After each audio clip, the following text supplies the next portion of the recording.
குருப்பியோ நமக. ஆன்மீக அன்பர்களே, எலி, புலி, கிளி இதை பற்றி உங்ககிட்ட நான் கொஞ்சம் ஒரு தகவல் பரிமாறிக்கிறேன். இந்த முள் எலி இருக்குது பாருங்க, அந்த எலிக்கு உடம்பெல்லாம் முள்ளாக இருக்குது.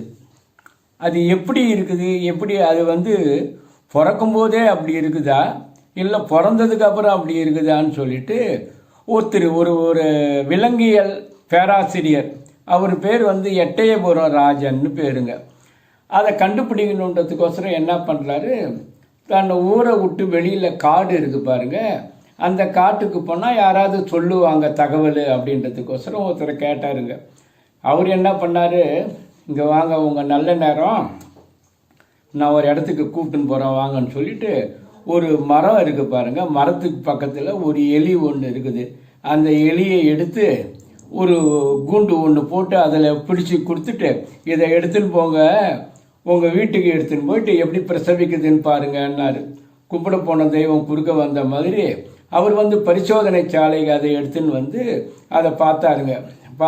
அதனுடைய நேரம் வரும்போது அது பிரசவிக்குதுங்க. பிரசவிக்கும்போது அது பார்த்துட்டு அவர் தகவல் சொல்கிறாருங்க. எப்படின்னா, அது பிரசவிக்கும்போது முள் இருக்குது, ஆனால் அது சாஃப்டாக இருக்குது, மிருதுவாக இருக்குது, வெல்வெட்டு மாதிரி இருக்குது. வட்டத்தில் அந்த முள் குத்திட்டு நிற்குது. இதுதான் கண்டுபிடிச்சாருங்க. எலி பொதுவாகவே நம்ம நாட்டில் இருக்கிற எலி, சாதா எலி இருக்குது பாருங்க, ரொம்ப மோசமானதுங்க. எலியும் புலியும் ஒன்றுங்க. எப்படின்னா, எலி கடிச்சு கடிச்சு கடிச்சு கடிச்சு போட்டுவிடுங்க. அதனுடைய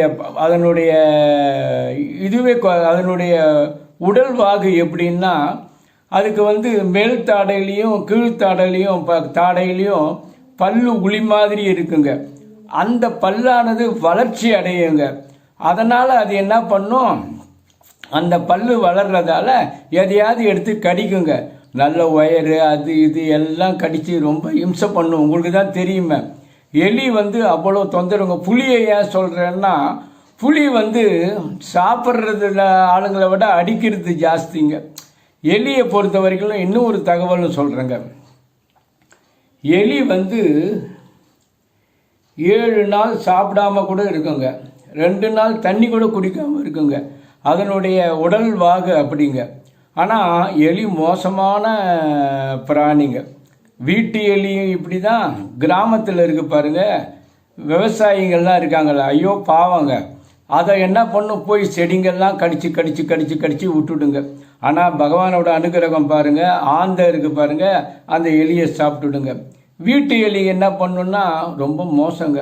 மனுஷனுக்கு ஒரு காலத்தில் பிளேக்குன்னு ஒரு வியாதி வந்ததுங்க, எலியால் தாங்க வந்தது. அது மட்டும் இல்லைங்க, எலி குதிரையை கூட கடிச்சு, குதிரைக்கு இன்ஃப்ளூயன்ஸியான்னு ஒரு நோய் வருங்க. புரியுதுங்களா? எலியும் பற்றியும் புலியும் பற்றி நான் உங்களுக்கு சொன்னேன். உங்களை அடுத்த வீடியோவில் சந்திக்கிறேன். ஓம் நம சிவாய. ஹர ஹர ஹர ஹர மகாதேவ்.